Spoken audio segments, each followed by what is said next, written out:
हम जन्मों जन्मों के भूखे, न जाने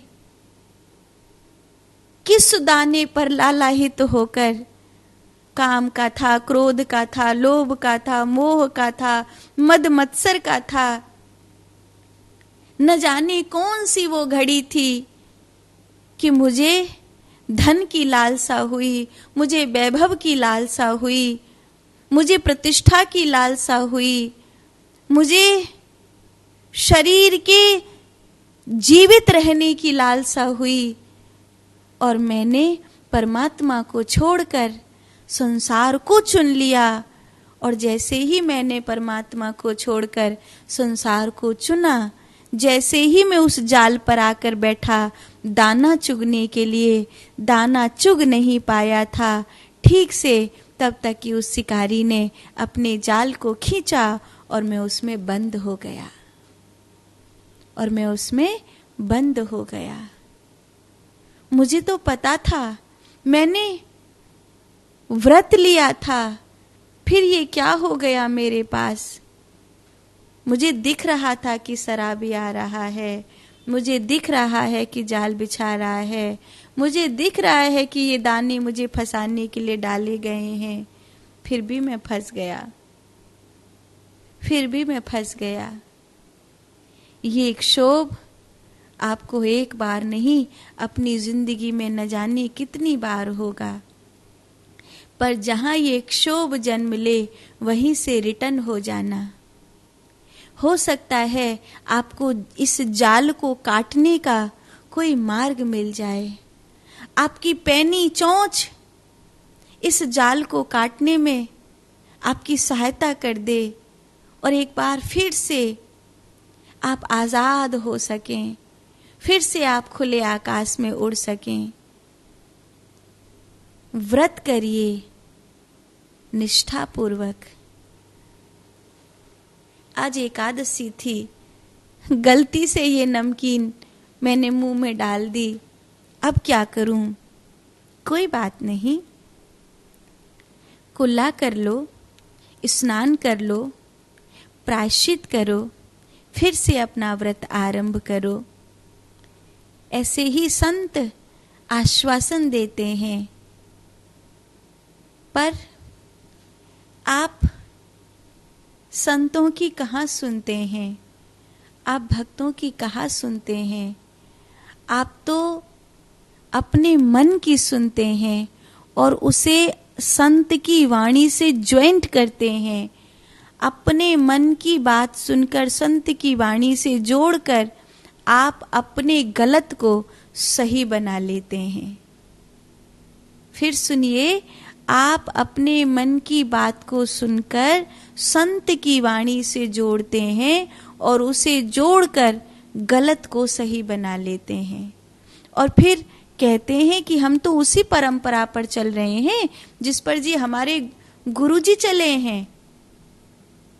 तो अगर तुम वैसी ही कुछ थ्योरी अपने माइंड में लेकर के बैठे हो, तो ये ध्यान रखना, लोभी गुरु लालची चेला, दोनों नरक में ठेलम ठेला। तुमने किसकी बात को सुनकर दिमाग में मन से क्या फिट बैठाया था? एक तो ये तुम्हारा लॉजिक है, दूसरा तुमने किसकी बात को सुना था, उसके जीवन को देखा था या नहीं? क्योंकि हो सकता है कि बात कुछ और हो, जीवन कुछ और हो। बात और जीवन मैच करता है या नहीं? और अगर नहीं करता है तो तुम्हारी भी साधना और तुम्हारी उपलब्धि मैच नहीं करेगी। अगर तुमने जिनकी बात सुनी है उनकी बात और उनका जीवन मैच नहीं कर रहा है, तो उनकी बात सुनकर जो तुम साधना कर रहे हो वो तुम्हारी साधना और बताई गई मंजिल कभी मैच नहीं करेगी। ये सूत्र कहता है, शरीर की गतिविधि व्रत है, शिव तुल्य योगी की समस्त चेष्टाएं व्रत ही कहलाती हैं।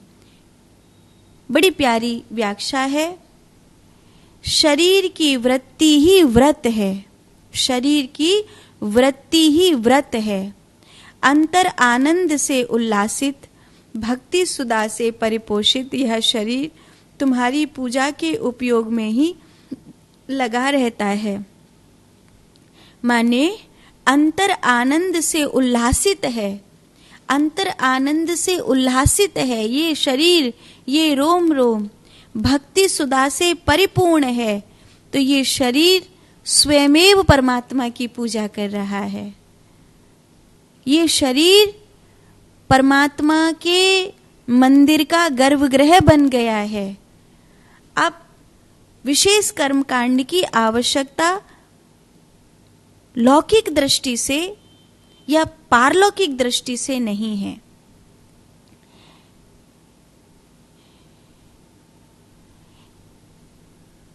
कदापि तुच्छ धारणा हो तो दूसरों को दिखाने के लिए तुम्हें पूजा में बैठना पड़ता है, लेकिन अंतर आनंद से उल्लासित, भक्ति सुता से परिपूर्ण तुम्हारा शरीर जहां बैठा होता है वही मंदिर है और वही पूजा हो रही होती है।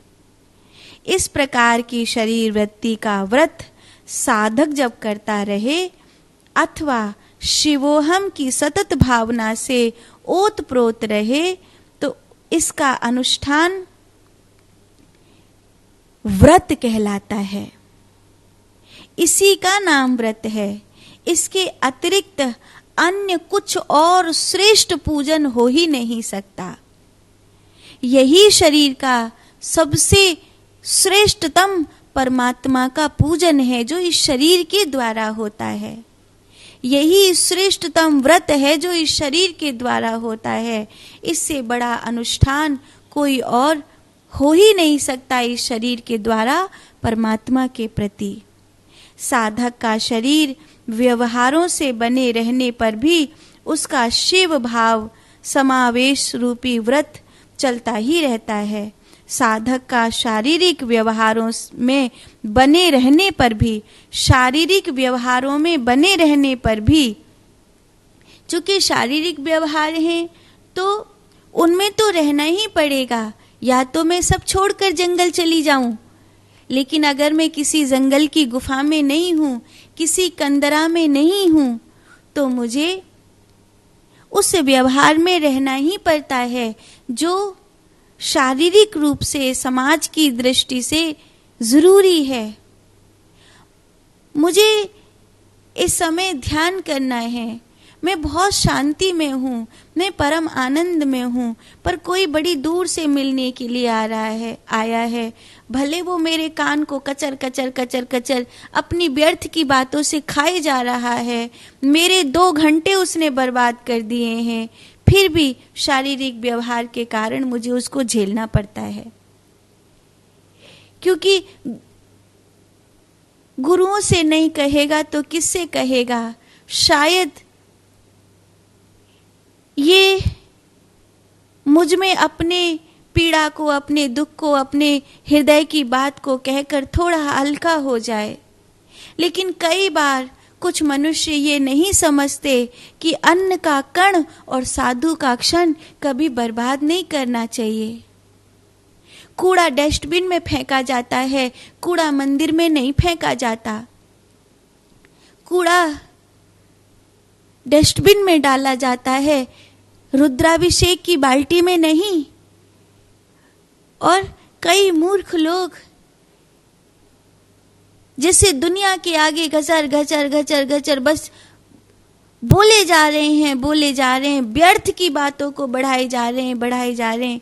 महात्मा बेचारा शांत, मैं कई बार खुद को देखती हूँ, मैं शांत हूँ, इस समय मेरा भजन में चित्त है, मैं अपने ठाकुर जी के लिए एकदम अकेली रहना इस समय सुकून महसूस कर रही हूँ, फिर भी नहीं बार बार मिलने जाना है और 24 घंटे बस यही देखना है कि किसी समय गेट खुला मिल जाए और महाराज जी को बस अपनी घजर घजर घजर घजर बातों से भर दे। तुम वो व्यर्थ की बातें जो दुनिया के कान रूपी डस्टबिन में डाल रहे थे, वो तुमने एक संत के कान में डालकर अपराध किया कि तुमने रुद्राभिषेक की बाल्टी में कूड़ा डाल दिया। एक महात्मा को वो सब क्यों सुना रहे हो? क्या लेना देना है उससे उसका? इतनी सारी बातें, वही बातें दोबारा दोबारा दोबारा दोबारा। अन्य का कण और संत का क्षण बर्बाद नहीं करना चाहिए, फिर भी कुछ लोग करते हैं। पर मैं तो साधु हूं ना, मुझको सहना ही पड़ेगा, क्योंकि मुझे या तो मैं चली जाऊं गंगा के उस पावन तट पर, कहीं गुफाओं में, कहीं जंगलों में, और द्वार दरवाजे बंद करके दुनिया से कहीं दूर भाग जाऊं। लेकिन मैं दुनिया के बीच में रहती हूं, संसार का दिया हुआ भोजन खाती हूं, संसार के दान से बने हुए घर में रहती हूं, तो मुझे संसार के व्यवहार को शारीरिक रूप पे निभाना ही पड़ेगा। भले मेरा मन उसे सहने के लिए तैयार नहीं था, भले मेरी इंद्रियां व्यर्थ की बातों को सुनने के लिए तत्पर नहीं थी, भले मुझे शांत रहना, अकेले रहना अच्छा लग रहा था, फिर भी चूंकि मुझे दुनिया के बीच में रह रही हूं, इसीलिए मुझे ये सहना ही होगा सन्यासी होने के बावजूद।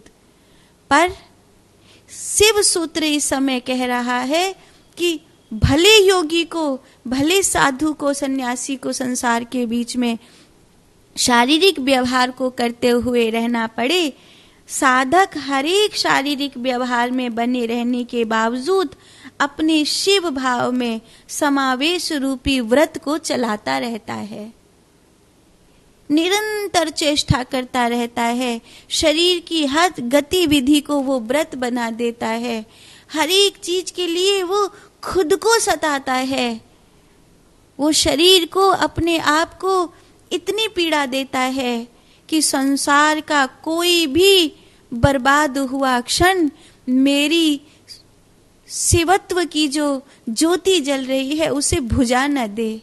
जैसे ही ये दिया मद्दा पड़ने लगता है, तुरंत चाहे भोजन का क्षण त्याग सकता है, शायद वो अपने सोने का क्षण त्याग सकता है, लेकिन वो उस दिए में तेल भरना नहीं भूल सकता, क्योंकि वो एक दिन भी अगर भूल जाएगा, एक क्षण भी अगर वो बेहोशी में बिता देगा, तो वो बहुत पीछे चला जाएगा। फिर उस काली अंधेरी रात को काटने के लिए उसे एक नई सुबह का इंतजार करना पड़ेगा, इतना लंबा समय फिर देना पड़ेगा। और इस जन्म में ये संभव होगा या नहीं होगा, क्योंकि शरीर भी तो इतना बलवान नहीं है कि वो सह सके। गजब तो ये है कि संसारियों का शरीर जितना साथ देता है, साधुओं का शरीर उतना साथ नहीं देता। संसारियों का शरीर बहुत साथ देता है, लेकिन साधुओं का शरीर, योगियों का शरीर, साधकों का शरीर उतना साथ भी नहीं देता, क्योंकि साधक अपने शरीर को सब प्रकार से तोड़ देता है, सब प्रकार से पीड़ा पहुंचाता है, सब इंद्रियों के रस को रोक देता है, मन को मार देता है, चित्त में सतत परमात्मा की शिवत्व की ज्योति जलाए रखता है। तो शरीर कहता है किस लिए जीऊंगा, किस लिए स्वस्थ रहूंगा। न इंद्रियों का सुख है, न मन का सुख है, न शरीर को कोई सुख दे रहे हो, न कोई मांग पूरी कर रहे हो, न वैसा खाना पीना कर रहे हो। मैं नहीं देता तुम्हारा साथ। इसलिए बहुत महात्माओं के शरीर, जितना संसारियों का शरीर उनका साथ देता है, महात्मा का शरीर नहीं देता, और वो जल्दी चले जाते हैं। विवेकानंद कितनी जल्दी चले गए, शंकराचार्य जी कितनी जल्दी चले गए। भगवान बुद्ध ने कहा कि मैं मेरे शरीर को ढो रहा हूं, पता नहीं ये कितनी देर कितने दिन साथ निभाएगा। जब तक मैं हूं तब तक उस धम्म पद को पालो, उस ज्योति को जगा लो। जब तक हूं मेरी आंखों के सामने, जो मैं कह रहा हूं उसे जान जाओ। रामकृष्ण देव के शरीर ने भी उनका साथ नहीं दिया था। ऐसे शरीर का साथ न देना ये बड़ी आम बात है उस साधक के जीवन की, उस साधु के जीवन की, उस योगी के, उस सन्यासी के जीवन की। हाँ, संसार को अगर त्याग दे तो शायद शरीर साथ दे, लेकिन शरीर का, संसार का व्यवहार भी निभाना और फिर उस सतत ज्योति को भी जलाए रखना, तो शरीर दोहरी जगह खिंचता है तो वो कमजोर पड़ जाता है। इसीलिए कई बार महात्मा संसार को छोड़कर जाना ही चुन लेते हैं, क्योंकि दोहरा खिंचाव सहन नहीं होता।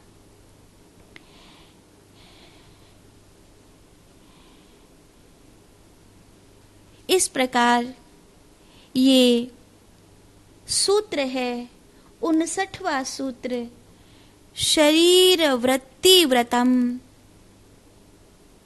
आणोपायन अध्याय 3 का 27वां श्लोक। आणोपायन अध्याय 3 का 28वां श्लोक, 60वां सूत्र, कथा जपः, अर्थात मंत्रों का पाठ प्रवचन है। मंत्रों का पाठ प्रवचन है। अब इसकी व्याख्या करते हैं। तुर्यातीत पदारूढ़ एवं शिव तुल्य परम योगियों का वार्तालाप ही जाप कहलाता है। कई बार हमने कुछ नासमझों को देखा है कि वो एक ब्रह्म ज्ञानी संत के, एक परम तत्व को पाए हुए संत के सानिध्य में बैठकर उसके वचनों का अमृत पी रहा है, तथापि माला लेकर जाप कर रहा है। ये कितनी बड़ी मूर्खता है। इसीलिए वहां तो उन वचनों को सुनो, यही जाप है। वहां तुम माला लेकर बैठ गए और बड़े भजनानंदी कहा है, वो नहीं। तुम्हारा भजनानंदी होना जब संसार की शारीरिक व्यवहार में कोई तुम्हारे कान पर गजर गजर गजर गजर कर रहा हो, उस समय माला लेकर के बैठो और उसकी बात सुनते सुनते जाप करो, ताकि वो बात संग की संग खोपड़ी में आए और डिलीट हो जाए। लेकिन जब किसी ब्रह्म ज्ञानी संत के पास बैठे हो, भगवत तत्व को प्राप्त किए हुए महात्मा के सन्मुख बैठे हो और वो कुछ कह रहे हैं, तो वहां पर कुछ भी नहीं करना चाहिए, बल्कि जाप भी नहीं करना चाहिए। वहां केवल उसे सुनना चाहिए, क्योंकि वो श्रवण ही जाप है। वो एक एक शब्द ही जप की तरह है। वो कथा नहीं है, वो शिवत्व भीतर उतर रहा है। वो ब्रह्म ज्ञानी महात्मा की आंखों के नीचे जो शब्द तुम्हारे कानों में होकर प्रसारित हो रहे हैं, वो तुम में शिवत्व उतर रहा है।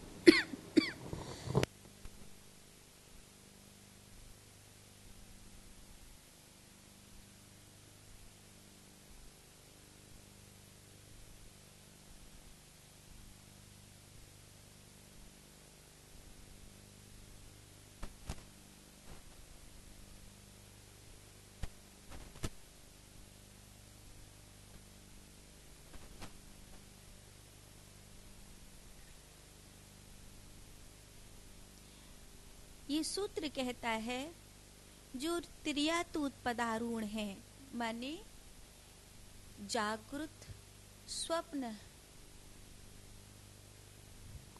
साधु। जो ये सूत्र कहता है, जो तुर्यातीत पदारूढ़ है, अर्थात चार अवस्था, जागृति, स्वप्न, सुषुप्ति और तुर्या, इन चारों अवस्थाओं में जो चौथी अवस्था तुर्या रीढ़ की अवस्था पर पहुंच गया है, जो तुर्यातीत हो गया है, जो उस पर पदारूढ़ हो गया है, वो शिव तुल्य परम योगी कोई वार्तालाप कर रहा है तो वो वार्तालाप जप है। कथाः जपः, कथाः जपः, कथा जप है। व्याख्या: ऐसे योगी जो बार बार परम भाव में लीन रहते हैं, उनकी बातचीत जप है। जो बार बार उस परम भाव में लीन रहते हैं, आपने कुछ कहा, वो आपके लिए कुछ बोले, तो वो जो बोल रहे हैं ना, वो जप है, क्योंकि वो बार बार उस अवस्था में जा रहे हैं, वो बार बार उस परम लीन अवस्था में जा रहे हैं। वो थोड़ा कहेंगे, पर वो गागर में सागर है, वो कल्याण का मार्ग है। उनकी बातचीत किसी मंत्र जाप से कम नहीं है।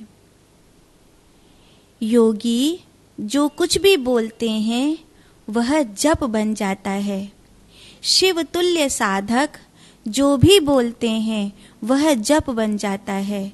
जब हृदय में विषय जगत वासना नहीं रहती, तब हृदय का प्रकाश जिस शब्द को प्रकट करता है, वहां से जो भी शब्द प्रेम पूर्वक स्फुरित होता है, वो परमात्मा का स्वरूप होता है।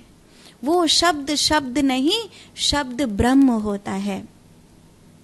निरंतर चलता हुआ उसका अहम विमर्श, उसका शाक्त जप होता है। निरंतर जो भीतर उसके विमर्श चल रहा है, वही शाक्त जप है, वो प्रकृति का जप है। उसे समझना चाहिए। वह दिन और रात शिवोहम की अवस्था में, अजपा की अवस्था में स्थित हैं। इसीलिए उनके पास बैठकर अगर आप कुछ ना भी बोलेंगे, कुछ ना भी सुनेंगे, तो भी आपको परम शांति का अनुभव होगा। ऐसे योगी को हंसः हंसः हंस जपः इस प्रकार कहा जाता है। वो योगी हंस हैं, ऐसा। इसके अतिरिक्त वह सदैव प्रणव तत्व का ध्यान करते हैं, इसीलिए वो निष्कलंक, निष्पक्ष, हरेक क्षण में अजपा के स्थित योगी माने जाते हैं। कथा जपः, इसीलिए वो अगर कोई वार्तालाप करें, वो अगर कोई कथा कहें, वो अगर कुछ प्रवचन करें, तो उसको जाप ही मानो, वो जप ही है, ऐसा ये सूत्र कहता है। अगला सूत्र है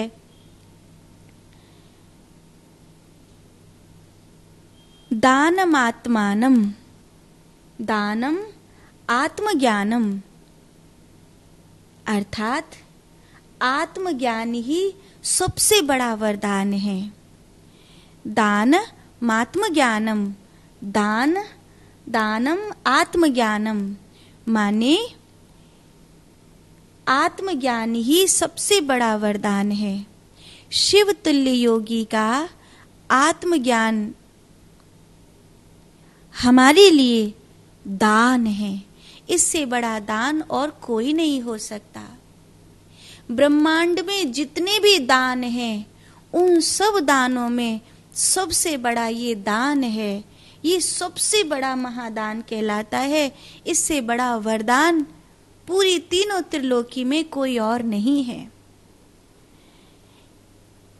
इस प्रकार जो योगी हैं अपने परिपूर्ण स्वरूप में अथवा शिवत्व में स्थित होकर अपने शिष्य को या अपने आश्रित को दान रूप में जब शिवात्म स्थिति का वर्णन करते हैं तो वो ब्रह्मांड का सबसे बड़ा वितरण कहलाता है। वो दान रूप सबसे बड़ा उपहार वरदान कहलाता है।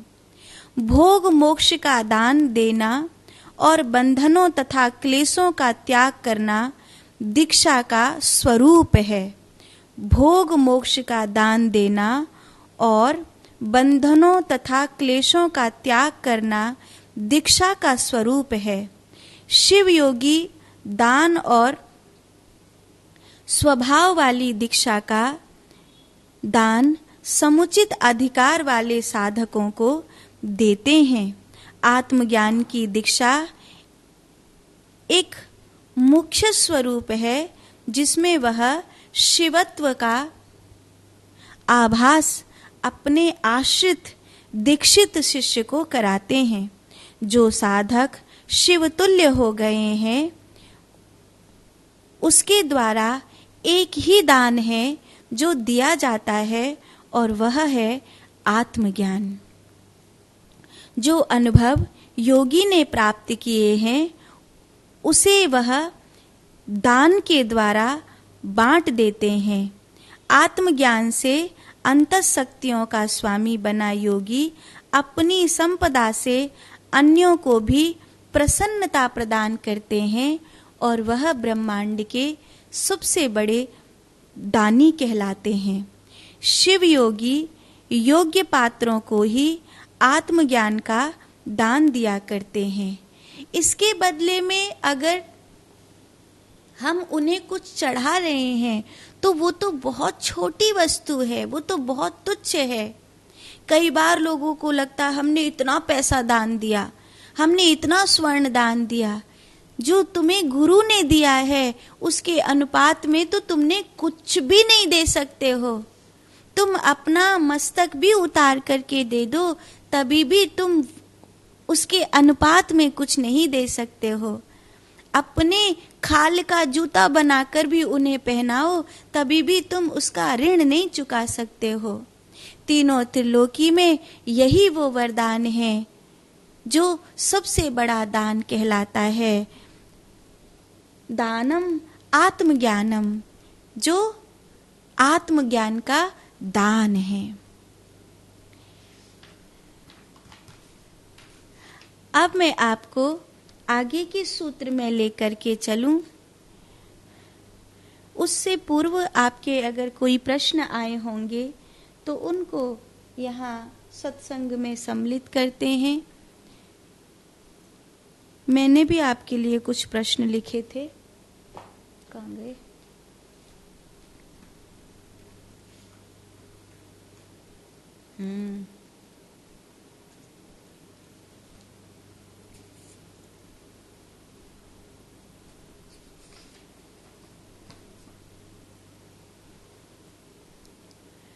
आज के लिए पहला प्रश्न, वह क्या है जिसे भाव के बिना न समझा जा सकता है और न पाया जा सकता है?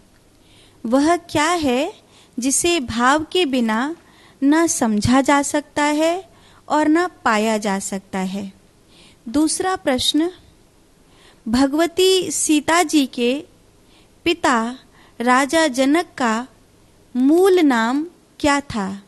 भगवती सीता जी के पिता राजा जनक जी का मूल नाम क्या था? आज का तीसरा प्रश्न है, जो भोगों की इच्छा नहीं रखता, संयम से रहता है, उसे क्या प्राप्त होता है? जो भोगों की इच्छा नहीं रखता, संयम से रहता है, उसे क्या प्राप्त होता है? आज के लिए चौथा प्रश्न है, इस शरीर में वह क्या है जो कभी नहीं मरता? इस शरीर में वह क्या है जो कभी नहीं मरता? आज के लिए 5वां प्रश्न। पांचों